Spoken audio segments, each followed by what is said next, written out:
Har'a gabaabsinee kan ilaallu waa'ee dhibee hemorrhagic fever jedhamu. Keessumaa kan amma bifa weeraraadhaan biyya keenyatti mul'atu kan Marburg virus jedhamu kan dhufu ilaalla jechuudha. Hemorrhagic feveriin Marburg virusiin dhufu maali? Akkamiin ittifamaa kan jedhu ilaalla. Akkuma beekamu egaa hundi keessan dhageessanittu dhibeen hemorrhagic fever biyya keenyatti yeroo ammaa mul'ate kun vaayirasii hemorrhagic fever fidan keessaa kan hamaa ta'e kan Marburg virus jedhamu kan dhufu ta'uusaa adda baheera. Dhibeen Marburg virus jedhamu kun kan hemorrhagic feverii fidu akkamiin namatti darba jennee ilaalle kan jalqabaa bineeldota namattidha. Simbirroota halkanii dhibee kanaan qabaman irraa gara namaatti ni darba. Yeroo hedduu simbirroo halkaniidha kan kana namatti dabarsu. Akkasumas namatti ni darba. Dhiiga, fincaan, imimmaanii fi dhangala'oo biroo dhukkubsataa dhibee kana qabu waliin tokko qabaannaan namatti ni darba jechuudha. Akkasumas meeshaalee irraa gara namaatti illee ni darba.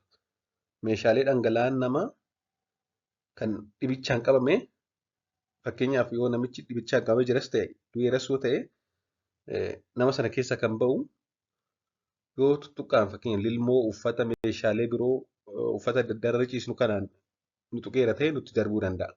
Kanaaf bineeldota irraa nutti darbuu danda'a. Namatti darba. Meeshaatis gara namaatti darbuu danda'a jechuudha.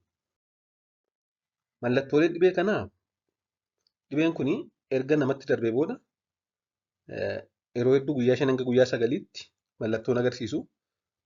Haa ta'u malee tokko tokko biratti dafee agarsiisuu danda'a hanga guyyaa 2 keessatti tokko tokko biratti immoo hanga guyyaa 21 turee mallattoo agarsiisuu danda'a. Giddu galeessaan garuu guyyaa 5 hanga guyyaa 9 erga turee booda ho'inni qaamaa ni dabala. Mataa dhukkubbii qabaachuu, qaama caccabsuu, fiffiisaan qaamatti ba'u, dhukkubbii qoonqoo, haqqee fi garaa kaasaa fa'aa qabaachuu. Akkasumas yeroo baay'ee cimaa dhufu dhiiguu, of wallaaluu, qaama hunda dalagaa ala gochuu kan kana fakkaatan fiduu danda'a yeroo cimaa deemu. Inni gurguddaan kan akka hawaasaatti nuti beekuu qabnu maloota ittisa dhibee kanaa akkamiin ofirraa ittisna kan jedhu. Inni jalqabaan nama dhibee kanaan qabame yoo tarii waliin wal tuttuqqaa qabaanne akkasumas ho'i qaamaa yoo jiraate dafanii gara mana yaalaa deemuu, dhiigaaf dhangala'oo nama dhibichaan qabame irraa of eeguu, nama dhukkubsateef deeggarsi yeroo taasifamu bifa ittisaa akkaataa itti ofirraa ittisan fayyadamuu fakkeenyaaf afaanii fi funyaan golgachuu, maaskii fayyadamuu jechuudha. Golgaa harkaa yookaan gilaavii fayyadamuu, harka keenyallee sanitaayizariin yookaan saamunaa harkaa fi bishaaniin sirriitti dhiqachuun barbaachisaadha. Akkasumas mallattooleen asiin olitti ani maqaa dhahee kun yoo tarii nama kamirratti mul'ate akka namni sun gara mana yaalaa deemu taasisuun akka dhibeen hawaasa keessa hin facaane ittisa jechuudha. Kana malees reeffa nama dhukkubichaan du'ee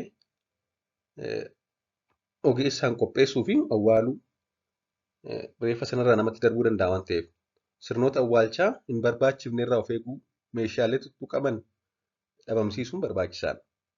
Waan dhaggeeffattaniif galatooma turtii gaarii.